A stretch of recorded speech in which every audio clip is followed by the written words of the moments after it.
Hey there. As you see in the background, the recent study by Goldman Sachs predicts 7% increase in global GDP based on all this generative AI technology that's hitting the markets, right?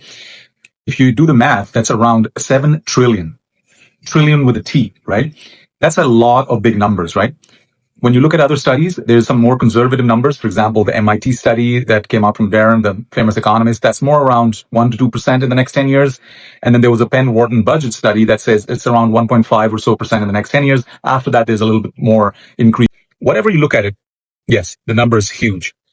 The difference, of course, is in the assumptions of task exposure, sometimes adoption, the measurement techniques itself, as well as some of the inequality in data being produced in different parts of the world, right?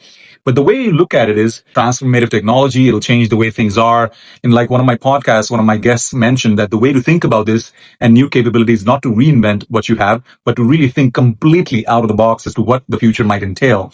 It's kind of like when the press was developed, the cost of communication drastically dropped, right? So before that, people were talking about Bibles, handwritten, stuff, messages from people. Now you had technology that just produced mass communication of knowledge. The way it was absorbed changed the whole world. Likewise, you can kind of do many analogies, but the key here is that this technology is surely different in terms of what it's producing and where it could catapult a curve, right?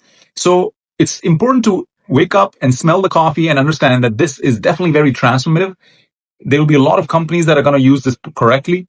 It's in the early stages. It's evolving at a mind-boggling speed.